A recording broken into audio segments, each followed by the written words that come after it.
Lost Ark has been out for 3 months at this point, and in this video, I want to go over the state of the game and just discuss some of the feelings I've personally felt towards the game, but also go over some topics I've seen from the community. Burnout is something that we all have felt at some point in our gaming careers. Lost Ark is no different, especially with how our only form of endgame content right now is Argos, which isn't exactly the most captivating form of endgame content. It's fun, don't get me wrong, but it's only a weekly activity, a single weekly activity. Outside of that, we are just left with the mundane daily tasks in the form of Chaos Dungeons, Guardian Raids, and Una Dailies. Sure, we got South Vern recently, but that's maybe only 2 hours worth of content and doesn't even introduce the new content that comes with it, such as Chaos Dungeons and Field Boss. As a result, this leaves people just grinding the game on alts in the meantime, which is fine because that's just the type of game Lost Ark is. But when there isn't a payoff for these daily tasks in the form of endgame content, it results in a quick burnout when you do those same dailies on 6 or more characters every single day.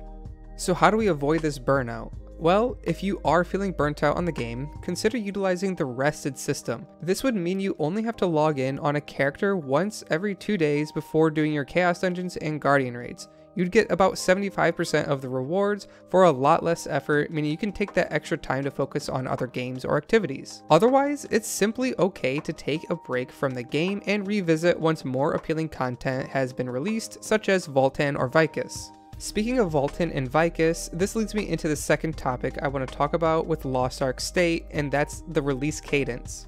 When Argos released, it was too soon due to there not being enough resources for honing to reach 1370 in a timely enough manner unless you were willing to spend money or just got insanely lucky.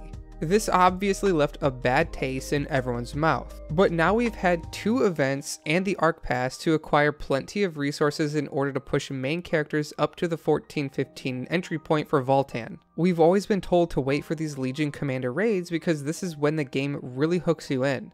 And if that's true, I really hope we get the Vicus raid as quickly as possible, similar to the Japanese server which got Vicus nearly a month after Vultan. I do not want Amazon and Smilegate to wait as long for Vicus as we've had to wait for Vultan because, well, additional raids introduces more income, which means that we can afford gearing up more characters, resulting in more Vultan and Vicus runs each week, which again results in more content to do overall. It's a really nice loop of content. Moving on from the raid releases, I want to talk about the class releases now. I don't understand why we have to be drip-fed classes other than to pull people back into the game. I understand in the case of Destroyer, they wanted to delay it since it was getting an overhaul, and if they released it in place of Glavier, like the initial plan, then the overhaul wouldn't have been ready. But other classes haven't been changed that drastically in a way that would require them to come out in a staggered schedule. Amazon has said they're releasing the older classes first, and as a result we wouldn't be getting Artists anytime soon, but that also doesn't make sense. We already have Sorceress and Striker in the game, which were 2 of the newest classes introduced in Korea. I think Artists being introduced sooner would help alleviate some of the low support representation in the game here in the West. For me personally, I didn't really like the playstyles of Bard or Paladin, but I think that the visual appeal of Artists will draw me in, and when I say visual appeal, I mean specifically their animations.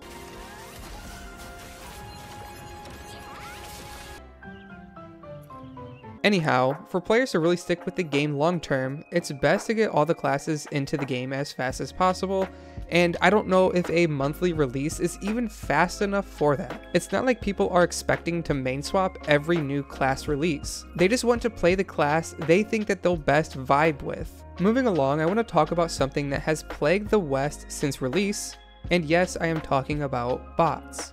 The game is free to play, and as a result, it's easy for bots to enter the game. The solutions imposed by Amazon to combat these bot attempts have shown to be, maybe a little effective, but this is at the expense of many real players. The new VPN changes have been one of the biggest impacts on real players, and unfortunately, we still see many bots running around North Vern. I know it's been said that VPNs are against the terms of service, but it still feels bad to punish real players who otherwise can't play the game. I'm not sure what a viable solution to the bot infestation is, besides maybe trying to go after the gold buyers. But this is already something that Amazon is trying to do, so I don't know if it's just a too lenient of a punishment. I know that they do a first time offense results in like a temporary ban, so I don't know if this just means that the punishment on gold buyers just has to be a little bit harsher and maybe a permanent ban. I don't know if that would be justified or if that's too harsh of a punishment. But the idea here is just to make gold buyers afraid to buy gold, and the botting might go down as a result. I'm not sure how they could more accurately target gold buyers, but if they had to rely on something like community reports, that's probably going to result in some toxic behavior. So realistically, bots are something we are probably going to have to deal with for quite some time. It's unfortunate because it leaves such a bad taste for new players who see the thousands of bots zooming by them in the starting zones. Lastly, I figured that the PvP in this game would be an issue at some point after playing on Russia for several months, but not this soon. The ranked PvP matchmaking is truly awful.